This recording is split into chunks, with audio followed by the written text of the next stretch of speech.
Hello student, आशा करते हैं आप लोग बहुत अच्छे होंगे। आज के इस ऑनलाइन सेशन में आप लोगों का बहुत बहुत स्वागत है।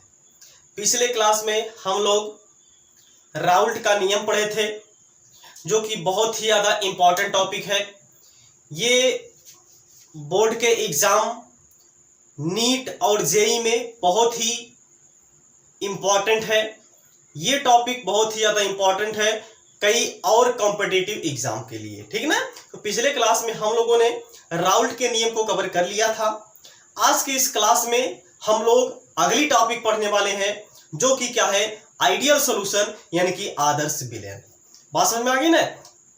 अब ये आदर्श विलयन क्या चीज होता है? आदर्श और विलयन, विलयन क्या होता है ये तो आप लोग समझ रहे हैं, लेकिन आदर्श का मतलब क्या है? ये आदर्श का मतलब क्या है? जैसे देखिए, मान लीजिए कोई भी नियम अगर बनाया जाए, कोई भी नियम अगर बनाया जाए तो उसका कुछ लोग तो पालन करते हैं, लेकिन कुछ लोग उसका पालन नहीं करते हैं। बात समझ में आ गई ना। कुछ लोग किसी भी नियम का, जैसे मान लीजिए कोई भी नियम, हमने ही कोई नियम बता दिया, जैसे हम मान लीजिए हम क्लास में पढ़ा रहे हैं, इसके बाद हम बच्चों से बोल दिए कि जब भी क्लास में आएंगे आप लोग तो हमसे पूछ करके आएंगे। बात समझ में आ गई ना। तो कुछ बच्चे ऐसे हैं जो पूछ कर तो आते हैं, लेकिन कुछ बच्चे ऐसे हैं जो बिना पूछे पाछे वैसे दरदराज में घुस जाते हैं। बात समझ में आ रही ना। तो मतलब कि कुछ बच्चे ऐसे होते हैं जो आज्ञाकारी होते हैं, उसको हम लोग क्या बोलते हैं? आइडियल बोल देंगे। उसको हम लोग क्या बोल देंगे? आइडियल बोल देंगे। यानी कि जो बच्चे संस्कारी होंगे, जो बच्चे हमने जो नियम बताया है, हमने नियम बताया कि आप क्लास में पूछ करके आइए, तो वो बच्चे क्लास में पूछ करके आते हैं। मतलब वो क्या कर रहे हैं? नियम का पालन कर रहे हैं। तो जो नियम का पालन करता है वही क्या कहलाता है भैया? आदर्श कहलाता है। वही क्या कहलाता है? आइडियल कहलाता है। बात समझ में आ गई ना। और वही जो दूसरा बच्चा है जो बहुत बदमाशी करता है, बात समझ में आ गई ना, जो बहुत खुरापाती है, वो बिना पूछे पाछे अंदर जो है कि घुस जाएगा। तो यानी कि वो क्या कर रहा है? हमारे बनाए तो यानी कि जो हमने नियम बनाया है उस नियम का वो पालन नहीं कर रहा है। जब पालन नहीं कर रहा है उसको क्या बोल दिया जाएगा? नॉन आइडियल बोला जाएगा, यानी कि अनादर्श बोल दिया जाएगा। उसी तरीके से ये विलयन भी है। ये विलयन भी है जो क्या करेगा? नियम का पालन करेगा, लेकिन किस नियम का पालन करेगा? राउल्ट के नियम का पालन करेगा। राउल्ट ने जो नियम निर्धारित किया है, राउल्ट ने जो नियम बताया है, उस नियम का अगर जो विलयन पालन करेगा उसको क्या बोलेंगे? आइडियल सॉल्यूशन बोलेंगे, यानी उसको हम लोग क्या बोलेंगे? आदर्श विलयन बोलेंगे। और जो राउल्ट के नियम का पालन नहीं करेगा वह विलयन क्या कहलाएगा? अनादर्श विलयन कहलाएगा। बात समझ में आ गई ना। तो ये है पूरा कॉन्सेप्ट आइडियल और नॉन आइडियल सॉल्यूशन का, यानी आदर्श और अनादर्श विलयन का। आदर्श विलयन क्या होगा? ऐसा विलयन जो किसी भी ताप एवं सांद्रता पर, इसकी अभी हम डिफिनीशन भी आपको बताएंगे, ठीक ना। ऐसा विलयन जो किसी भी ताप एवं सांद्रता पर राउल्ट के नियम का पालन करता है उसे क्या बोला जाता है? आदर्श विलयन बोला जाता है। उसे ही बोला जाता है आइडियल सॉल्यूशन। लेकिन वही ऐसा विलयन जो किसी भी ताप एवं सांद्रता पर राउल्ट के नियम का पालन न करे, राउल्ट के नियम का पालन नहीं करता है, उसको क्या बोला जाता है? नॉन आइडियल सॉल्यूशन बोला जाता है, यानी कि उसको क्या बोला जाता है? अनादर्श विलयन बोला जाता है। बात समझ में आ गई ना। तो ये है आपका, इस क्लास में हम लोग क्या पढ़ेंगे? आइडियल सॉल्यूशन के बारे में पढ़ेंगे, यानी कि आदर्श विलयन के बारे में पढ़ेंगे। इस क्लास में हम लोग आदर्श विलयन के बारे में पढ़ेंगे, यानी कि जो क्या करेगा? राउल्ट के नियम का पालन करेगा किसी भी ताप एवं सांद्रता पर, वो क्या कहलाएगा भैया? आइडियल सॉल्यूशन कहलाएगा, यानी कि वो क्या कहलाएगा? आदर्श विलयन कहलाएगा। तो आदर्श विलयन के बारे में इस क्लास में हम लोग पढ़ने वाले हैं। बात समझ में आ गई ना। तो पहले हम इसकी डिफिनीशन बता दें, इसमें होगा क्या। इसके बाद जो है कि हम इसकी जो कंडीशन है, कंडीशन इसका बहुत ही ज्यादा इंपॉर्टेंट है। ये कंडीशन ही कई बार एग्जाम में पूछा गया है। कंडीशन ही इसका बहुत ज्यादा इंपॉर्टेंट है। कंडीशन को समझना आप लोगों को बहुत जरूरी है। बात समझ में आ गई ना। चलिए देखिए, पहले हम इसकी डिफिनीशन जरा आपको बता दें। यानी क्या होगा? ऐसा विलयन, ऐसा विलयन जो किसी भी ताप एवं सांद्रता पर, जो किसी भी ताप एवं सांद्रता पर, ताप एवं सांद्रता पर राउल्ट के नियम का पालन करता है, राउल्ट के नियम का पालन करता है, नियम का पालन करता है, पालन करता है, तो उसे आदर्श विलयन कहते हैं। तो उसे आदर्श विलयन कहते हैं। ये राउल्ट का नियम क्या था, हमने पिछले क्लास में आपको बता दिया था। देखिए यही था आपका, हमने जो टोटल प्रेशर निकाला था P equal to P not A into X A plus P not B into X B, यही आपका था राउल्ट का नियम। यही क्या था, राउल्ट्स लॉ था, यानी कि राउल्ट का नियम था। बात समझ में आ गई ना, यानी कि क्या था, P equal to P not A into X A plus P not B into X B, ये हमने राउल्ट का नियम निकाला था। तो ऐसा विलयन जो किसी भी ताप एवं सांद्रता पर राउल्ट के नियम का पालन करता है वही क्या कहलाता है, आइडियल सॉल्यूशन कहलाता है, वही क्या कहलाता है, आदर्श विलयन कहलाता है। बात समझ में आ गई ना। जो कुल प्रेशर होगा P आपका क्या है, टोटल प्रेशर है। P क्या है, टोटल प्रेशर है। बात समझ में आ गई ना। यह इन दोनों के, जैसे मान लीजिए हमने पिछले क्लास में आप समझे होंगे, अगर पिछला क्लास देखे होंगे तो जैसे मान लीजिए हमने यहाँ पे कोई दो पात्र ले लिया था, ये आपका A था और ये आपका क्या था, कोई दूसरा पात्र था जो कि क्या था भैया, ये B आपका पात्र था। ठीक है, अब इन दोनों को हमने जब मिला दिया था तो ये आपका क्या बन गया था, AB आपका विलयन बन गया था। AB आपका विलयन बन गया था। इसका वाष्प दाब मान लीजिए आपका कितना था, PA था। इसका वाष्प दाब कितना था, PB था। ठीक है ना। इसका जो मोल प्रभास था वो XA था, इसका जो मोल प्रभास था वो क्या था, XB था। ठीक है ना। तो यहाँ पे जो टोटल प्रेशर था वो आपका क्या था, PA, यानी कि PA और प्लस PB के इक्वल था। और राउल्ट का नियम क्या कहता था कि किसी भी विलयन का जो वाष्प दाब होता है वह उसके मोल प्रभास के समानुपाती होता है। इसीलिए यानी कि हम लोग क्या करेंगे, यानी इसका जो मोल प्रभास होगा या इसके वाष्प दाब के समानुपाती होगा, यानी कि PA इज प्रोपोर्शनल टू क्या था आपका, XA था। यानी कि PA इक्वल टू क्या निकाला गया था, P not A into XA, ये निकाला गया था। उसी तरीके से PB के लिए निकाला गया था आपका PB प्रोपोर्शनल टू क्या हो जाएगा, XB हो जाएगा। यानी कि अब प्रोपोर्शनलिटी का साइन हटाएंगे तो एक कांस्टेंट लेके आएंगे, ये आपका क्या है, P नॉट B इंटू यहाँ पे क्या हो जाएगा भैया, XB हो जाएगा। अब अगर हमको टोटल प्रेशर निकालना था तो देखिए P इक्वल टू क्या मिला था, PA प्लस PB मिला था। तो PA इक्वल टू क्या था आपका, P इक्वल टू PA की वैल्यू देखिए यहाँ पे निकाल चुके थे हम लोग, P not A into XA निकाले थे और प्लस यहाँ पे PB की वैल्यू निकाले थे P not B into XB। ये हमने राउल्ट का नियम भी थोड़ा सा आपको हिंट कर दिया। अगर आप पिछले क्लास ध्यान से नहीं देखे होंगे तो ये आपको एक बार हमने रिपीट कर दिया इसको। ठीक है ना। तो ये था आपका राउल्ट का नियम, और इसी राउल्ट के नियम का अगर पालन होता है तो वही विलयन क्या कहलाएगा भैया, आदर्श विलयन कहलाएगा। वही विलयन क्या कहलाएगा यहाँ पे, आइडियल विलयन, यानी कि आइडियल सॉल्यूशन कहलाएगा, वही सॉल्यूशन। बात समझ में आ गया। तो ये आप एक बार स्क्रीनशॉट ले लीजिए। इसके बाद क्या क्या कंडीशन होती है आइडियल सॉल्यूशन के लिए, यानी कि जो आदर्श विलयन होता है उसके लिए क्या कंडीशन होती है, ये हम आपको बताने वाले हैं। ठीक है ना। तो एक बार आप इसका स्क्रीनशॉट ले लीजिए। देखिए पहले तो हम आपको समझा दें, इसके बाद हम इसको आपको लिखवा भी देंगे। ठीक है ना। लेकिन पहले हम लोग समझते हैं कि ये इसकी जो कंडीशन है ये कंडीशन क्या है। ठीक है ना। इसके बाद हम इसका, चूंकि भाई आपको नोट्स भी बनाना है तो हम थोड़ा सा लिख भी देंगे, लिखवा भी देंगे आप लोगों को, ताकि आप लोगों का नोट्स भी कंप्लीट हो जाए। ठीक है ना। चलिए देखिए हेडिंग डालेंगे कंडीशन, यानी कि कंडीशन ऑफ आइडियल सॉल्यूशन, यानी कि आदर्श विलयन के लिए क्या कंडीशन होती है, आदर्श विलयन के लिए क्या कंडीशन होती है। ठीक है ना। ये अब हम लोग यहाँ पे देखने वाले हैं। देखिए जैसे मान लीजिए एक हमने पात्र लिया है, यहाँ पे एक पात्र आपका A है, और A जब है यानी कि कोई भी पात्र है, इसमें हम A के मॉलिक्यूल लिए हैं, तो A के मॉलिक्यूल लिए हैं तो यहाँ पे A और A के बीच में यहाँ पे कोई ना कोई फोर्स ऑफ अट्रैक्शन होगा, A आपस में यहाँ पे जुड़ा हुआ होगा। बात समझ में आ गई ना। क्योंकि इसमें हमने क्या लिया है, केवल ऐसा कंपोनेंट लिया है जिसमें केवल A ही पदार्थ उपस्थित है, A ही उपस्थित है, तो यहाँ पे A के बीच में यहाँ पे फोर्स ऑफ अट्रैक्शन लगेगा। इस फोर्स ऑफ अट्रैक्शन को हम लोग क्या बोल देते हैं, आपको पता है, इंट्रामॉलिक्यूलर बोल देते हैं, इंट्रामॉलिक्यूलर फोर्स ऑफ अट्रैक्शन। यानी कि यहाँ पे जो फोर्स ऑफ अट्रैक्शन लग रहा है वो क्या लग रहा है, इंट्रामॉलिक्यूलर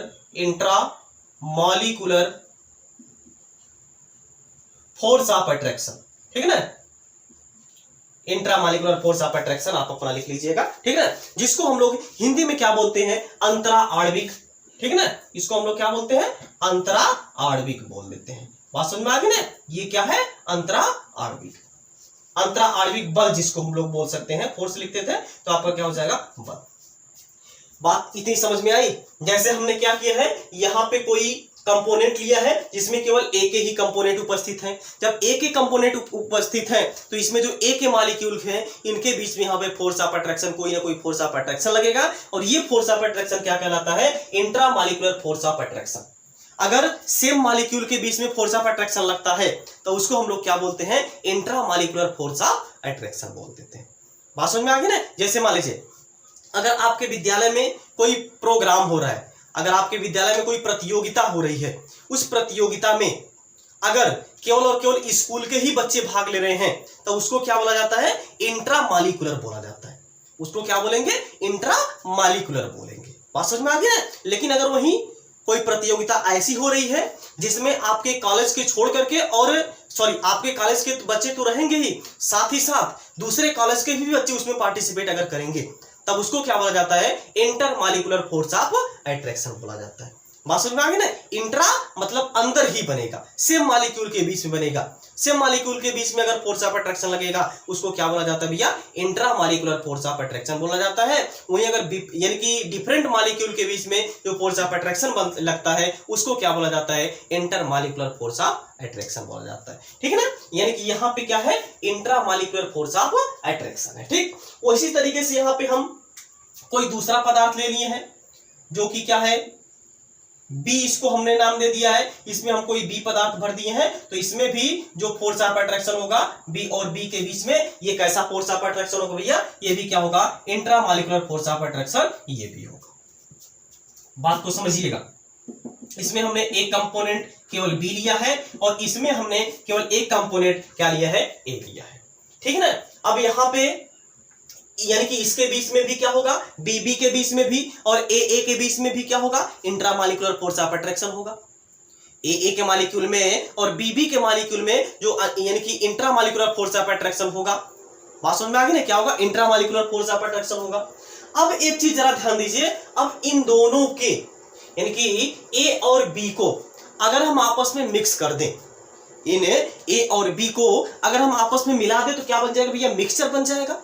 क्या बन जाएगा, ये मिक्सचर बन जाएगा। तो यहाँ पे अभी अभी ये क्या हो जाएगा, थोड़ा सा पात्र इसको बड़ा करना पड़ेगा, इसका बर्तन का साइज थोड़ा सा बढ़ाना पड़ेगा, क्योंकि यहाँ पे क्या है, मिक्सचर है, दो कंपोनेंट को हमने आपस में मिला दिया, तो जाहिर सी बात है बर्तन आपको क्या करना पड़ेगा, बढ़ाना पड़ेगा। अब यहाँ पे यानी कि ए और बी, अब यहाँ पे कुछ मॉलिक्यूल ऐसे होंगे जिसके बीच में यानी कि जो ए और बी के बीच में यानी कि आपस में जुड़ेंगे। बात समझ में आ गई ना। यानी कि यहाँ पे क्या था, ये प्योर ए था, ये प्योर बी था, ठीक है ना। तो यहाँ पे इनके बीच में कोई ना कोई फोर्स ऑफ अट्रैक्शन रहा होगा और यहाँ पे भी इनके बीच में फोर्स ऑफ अट्रैक्शन रहा होगा कुछ ना कुछ। लेकिन जब इन दोनों को हमने मिला दिया, ये क्या बन गया, आपका मिक्सचर बन गया। क्या बन गया, ये आपका क्या बन गया भैया, मिक्सचर बन गया, ठीक। क्या बन गया, मिक्सचर बन गया। अब मिक्सचर बन गया तो यहाँ पे ए बी से जुड़ जाएगा, ए और बी के बीच में यहाँ पे फोर्स ऑफ अट्रैक्शन लगना शुरू हो जाएगा।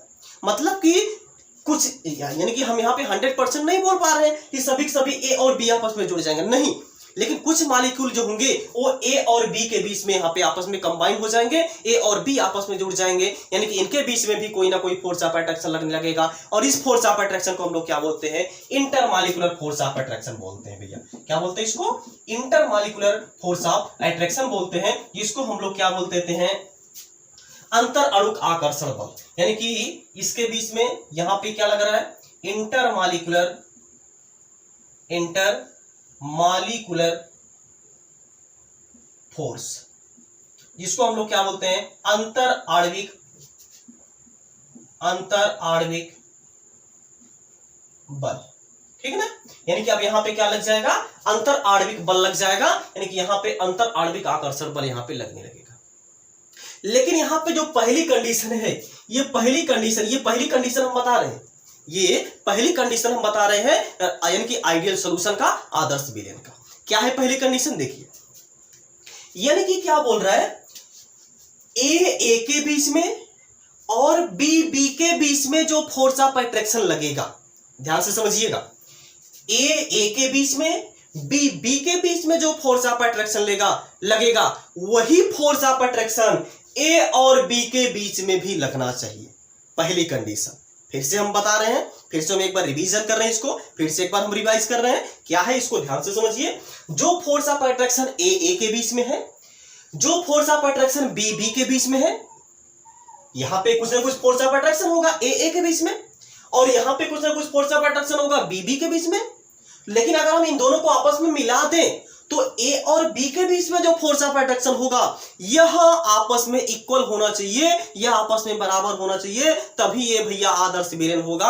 अन्यथा ये बोलेगा भैया हम आइडियल सोल्यूशन नहीं है, हम राउल्ट के नियम का पालन नहीं कर पाएंगे, अर्थात हम आइडियल सोल्यूशन नहीं बन पाएंगे। ये पहली कंडीशन है, ये पहली पॉसिबिलिटी है, यानी कि ए के बीच में जो फोर्स ऑफ अट्रैक्शन है, ए के बीच में जो फोर्स ऑफ अट्रैक्शन है, या जो बी के बीच में जो फोर्स ऑफ अट्रैक्शन है, यह फोर्स ऑफ अट्रैक्शन बराबर होना चाहिए किसके, ए और बी के बीच में फोर्स ऑफ अट्रैक्शन के। ये इसकी पहली कंडीशन होगी, ठीक है, फोर्स ऑफ अट्रैक्शन। ठीक, यहां पे हम लिख दे रहे हैं छोटा सा, यानी कि फोर्स अट्रैक्शन या फिर लिख दे रहे हैं, ठीक ठीक, ये यहां पे अट्रैक्शन, यानी कि इसके बीच में जो, यानी कि ए के बीच में जो अट्रैक्शन होगा, बी के बीच में जो अट्रैक्शन होगा वही अट्रैक्शन होना चाहिए, वही आकर्षण बल होना चाहिए किसमें, ए और बी के बीच में, तभी ये आइडियल सॉल्यूशन कहलाएगा, तभी ये आदर्श विलयन कहलाएगा। ये पहली कंडीशन इसकी हो गई। बात समझ में आ गई ना। चलिए अब हम लोग दूसरी कंडीशन की तरफ, अभी हम, आप घबराइए ना, इसको अभी हम शब्दों में भी आपको लिखवाएंगे, ये तो भी आप समझ लीजिए कि कैसे क्या होगा इसमें, कब आइडियल होगा और कब नॉन आइडियल होगा। बात समझ में आ गई ना। ये पहली कंडीशन हो गई। अब दूसरी कंडीशन देखिए क्या है। देखिए ये दूसरी कंडीशन हम लोग ये यहां पे चलते हैं। दूसरी कंडीशन देखिए, एक बार हम देख ले कैमरे में आ रहा है कि नहीं आ रहा है, ठीक है, ठीक। अब जरा यहां पे ध्यान से देखिए, यहां पे जब ए था, यहां पे जब बी था, इसके बाद हमने क्या कर दिया, दोनों को मिला दिया। यहां पे हमने क्या कर दिया है भैया, दोनों को मिक्स कर दिया है हमने, यहां पे दोनों को मिला दिया है। जब मिलाए हैं तो यहां पे ए जो है कि बी से जुड़ गया है। ए बी से कब जुड़ेगा, जरा आप थोड़ा सा दिमाग लगाइए अपने से। ए बी से कब जुड़ा होगा, लेकिन यहां पे ए तो ए से जुड़ा हुआ था, लेकिन यहां पे बी से जुड़ा हुआ था। आपको अगर थोड़ा सा दिमाग लगाएं तो आप समझेंगे, इसका मतलब यहां पे ये हुआ है कि ए के बीच में, ए के बीच में या फिर बी के बीच में कहीं ना कहीं ये जो बॉन्ड हुई है, कहीं ना कहीं ये जो बॉन्डिंग है, ये कहीं ना कहीं ब्रेक हुई है, तब जाकर के ए और बी आपस में जुड़े होंगे। यानी कहने का मतलब यहां पे जो ए है और बी है, इनके बीच का जो बॉन्ड है ये कहीं ना कहीं ब्रेक हुआ होगा, तब जाकर के यहां पे नए बॉन्ड का फॉर्मेशन हुआ होगा। बात समझ में आ गई ना। ये तभी ए बी आपस में जुड़ेंगे जब ए और बी आपस में ब्रेक हुए होंगे, टूटे होंगे, तभी जाकर के ए और बी आपस में जुड़े होंगे। मतलब यहां पे क्या कर रहा भैया, बॉन्ड यहां पे ब्रेक हो रहा है, यहां पे बॉन्ड क्या हो रहा है, टूट रहा है, और यहां पे क्या बन रहा है भैया, बॉन्ड बन रहा है। बात को समझिएगा, इतनी बात क्लियर हो गई।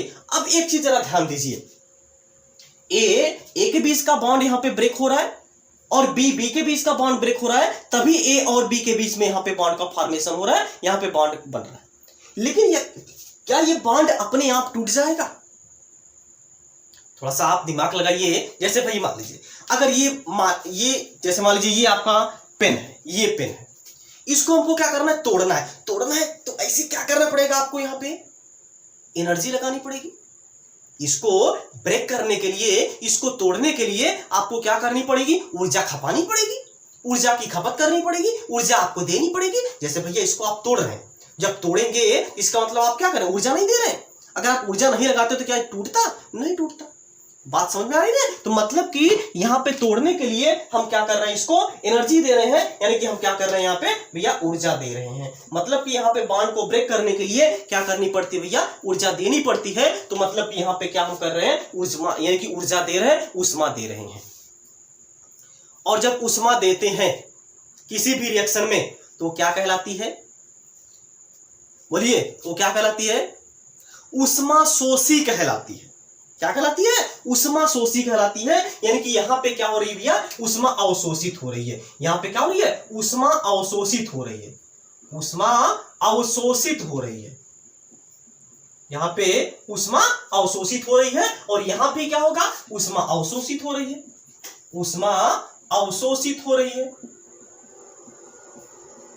ऊष्मा अवशोषित हो रही है यहाँ पे भी और यहाँ पे भी क्या हो रही है? ऊष्मा अवशोषित हो रही है। मतलब हम क्या कर रहे हैं? इसको ऊर्जा दे रहे हैं, तब जाकर के यहाँ पे बॉन्ड ब्रेक हो रहा है और जब बॉन्ड ब्रेक हो गया तो यहाँ पे क्या होगा? ए और बी आपस में जुड़ जाएंगे। लेकिन जब बॉन्ड का फॉर्मेशन होता है तो वहां पे एनर्जी रिलीज होती है।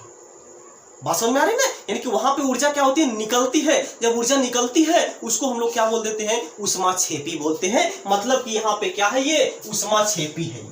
ये यहाँ पे क्या हो रहा है भैया? ऊष्माक्षेपी हो रहा है। यानी कि यहाँ पे क्या है? ऊष्माक्षेपी अभिक्रिया है। लेकिन यहाँ पे क्या हो रहा है? ऊष्मा अवशोषित हो रही है। लेकिन यहाँ पे क्या हो रही है भैया? ऊष्माक्षेपी। मतलब ऊष्मा यहाँ पे क्या कर रही है? निकल रही है। ऊष्मा यहाँ पे क्या कर रही है? निकल रही है। बात समझ में आ गई ना? यहाँ पे क्या हो रहा है? ये ऊष्मा दे रहे हैं, मतलब यहाँ से ऊष्मा निकल रही है। बात इतना समझ में आ गया? फिर से एक बार हम इसको रिपीट करें। यहाँ पे बॉन्ड को ब्रेक करना है तो आपको क्या करना पड़ेगा? ऊष्मा देनी पड़ेगी। और यहाँ पे भी बॉन्ड तोड़ना पड़ेगा तो मतलब आपको क्या करनी पड़ेगी? ऊष्मा देनी पड़ेगी। बॉन्ड को ब्रेक करने के लिए हमेशा ऊर्जा की आवश्यकता होती है। अगर ऊर्जा नहीं दिया जाएगा बॉन्ड का ब्रेकअप नहीं होगा, यानी कि बॉन्ड ब्रेक नहीं होगा। बात समझ में आ गया ना? लेकिन बॉन्ड का जब फॉर्मेशन होता है वहां पे ऊर्जा क्या होती है भैया? रिलीज होती है। वहां पे ऊर्जा क्या होती है? निकलती है। अब मान लीजिए किसी एक को पकड़ लीजिए, मान लीजिए इसको ब्रेक होने के लिए, मान लीजिए हमने 10 जूल ऊर्जा दिया। इसको ब्रेक होने के लिए मान लीजिए हमने 10 जूल ऊष्मा आपको दे दिया, इसको दे दिया 10 जूल हमने ऊष्मा दिया है, तो यहाँ पे ये ब्रेक डाउन हो गया, यानी कि यहाँ पे क्या हो गया? टूट गया। अब यहाँ पे मान लीजिए जब ए और बी आपस में जुड़ा होगा तो ये मान लीजिए 10 जूल ऊर्जा यहाँ पे क्या कर रही है? निकल रही है। लेकिन यहाँ पे हम लोग क्या कर रहे हैं? 10 जूल ऊर्जा इसको दे रहे हैं। ऊष्मा बोलिए या ऊर्जा बोलिए, ठीक है ना? अभी यहाँ पे आप सेम ही समझिए, ठीक है ना? तो अगर हम एंथैल्पी में परिवर्तन देखें, एंथैल्पी मतलब अगर हम ऊष्मा में परिवर्तन देखें तो ऊष्मा में परिवर्तन कितना हुआ? यानी कि पहले कितना था? 10 जूल हमने दिया और फिर 10 जूल हमको मिल गया, तो मतलब कि ये दूसरी कंडीशन हो जाएगी। जो डेल्टा एच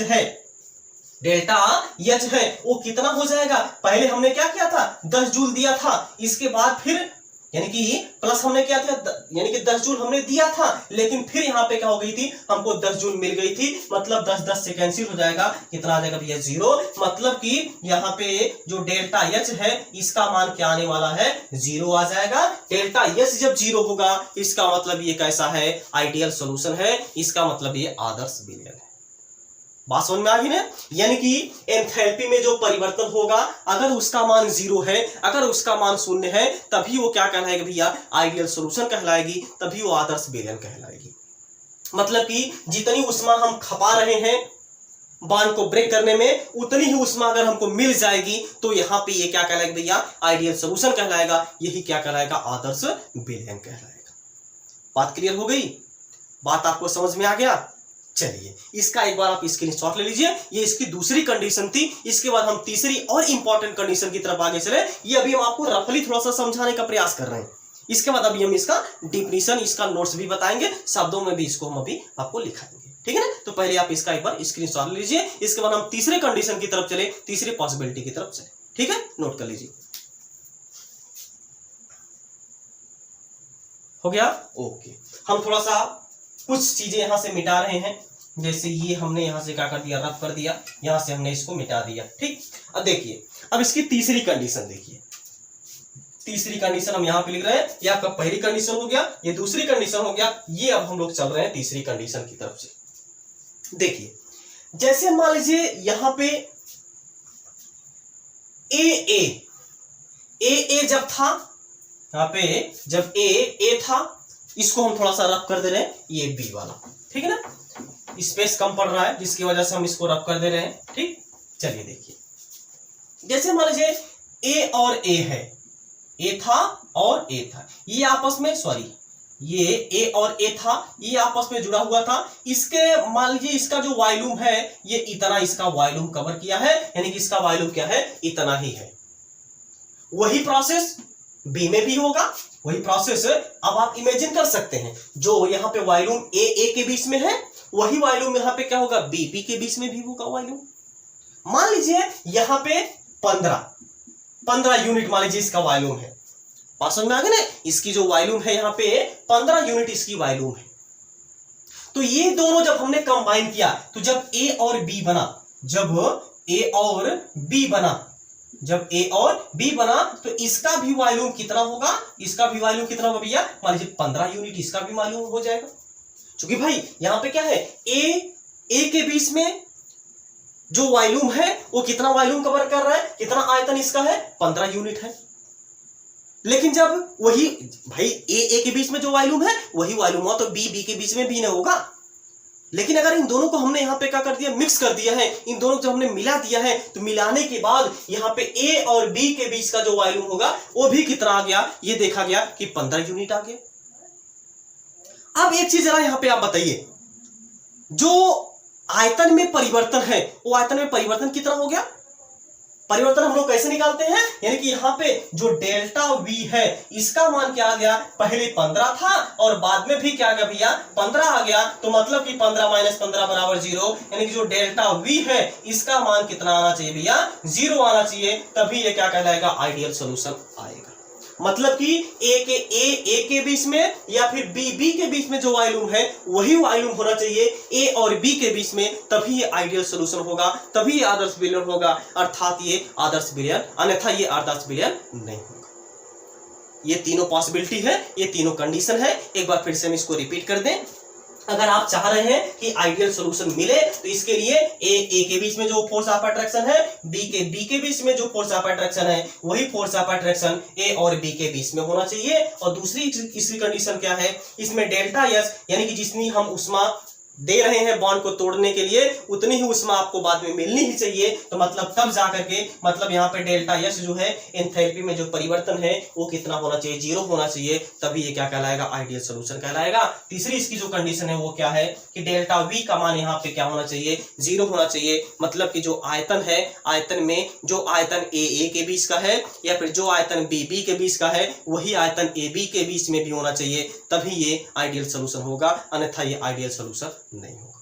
ठीक है, ये था तीनों कंडीशन और बहुत ही इंपॉर्टेंट कंडीशन था, इसको आप नोट करिए। इसके बाद हम शब्दों में लेकर के इसको आपको समझा करके इसका एग्जाम्पल दे दें ताकि आप लोगों को कहीं पे भी कोई भी समस्या ना हो, कहीं पे भी कोई भी दिक्कत ना हो। ठीक है, एक बार इसको आप नोट कर लीजिए, इसके बाद हम इसको थोड़ा सा रब करेंगे। ठीक, नोट कर लीजिए।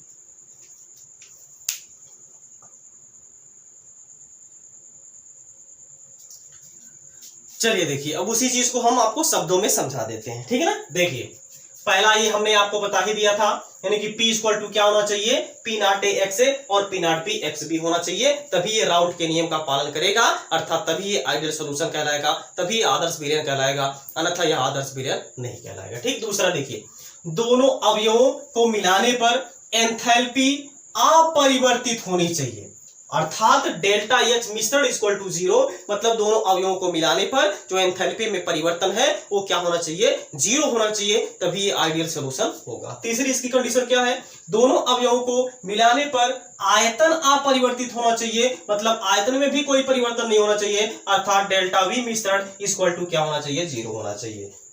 चौथा क्या होगा, जो आकर्षण बल ए के बीच तथा बी के बीच है वही आकर्षण बल ए बी के बीच होना चाहिए, अर्थात ए का आकर्षण बल या बी का आकर्षण बल बराबर क्या हो जाएगा, ए बी का आकर्षण बल। ठीक है ना, ये आपका कंडीशन है जो कि हमने समझा दिया था, इसी चीज को हमने यहाँ पे शब्दों में आपको बता दिया है, शब्दों में यहाँ पे हमने आपको लिख दिया। इसके बाद इधर हम एग्जाम्पल देख लेते हैं, उदाहरण देख लेते हैं, इसका क्या क्या एग्जाम्पल है, यानी ऐसे कौन कौन से महाशय हैं जो क्या करते हैं, राउल्ट के नियम का पालन करते हैं। ठीक है ना, और राउल्ट के नियम का पालन करते हैं मतलब वो क्या है, आइडियल सॉल्यूशन है। ऐसे कितने सॉल्यूशन हैं जो भैया प्यारे हैं, प्यारे का मतलब जो कहने का मतलब जो क्या करेंगे, आइडियल सॉल्यूशन का, यानी कि जो क्या कहलाएंगे, आइडियल सॉल्यूशन कहलाएंगे, जो आदर्श विलयन का पालन करेंगे। पहला क्या है इसमें एग्जांपल, बेंजीन और प्लस टॉलुइन, बेंजीन और प्लस टॉलुइन है।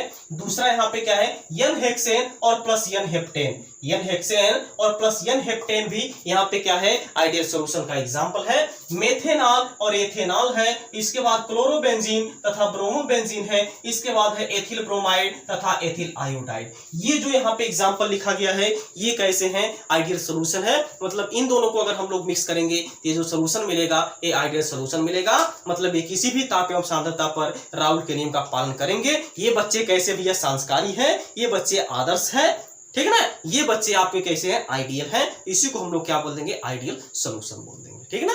तो आज की क्लास में बस इतना ही। एक बार आप इसका स्क्रीनशॉट ले लीजिए। हो गया, ओके। तो आज की क्लास में बस इतना ही।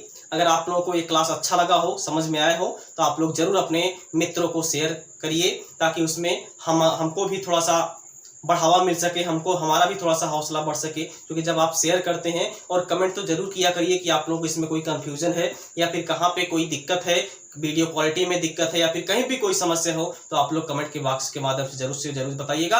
और ये कमेंट के माध्यम से जरूर बताइएगा कि आप लोगों को ये वीडियो कैसा लगा, ठीक है ना। तो आज की क्लास में बस इतना ही। तब तक आप लोग जहाँ भी रहिए, स्वस्थ रहिए, मस्त रहिए और अपने माता पिता का ख्याल रखिए। अब मिलते हैं नेक्स्ट क्लास में। जय हिंद, जय भारत।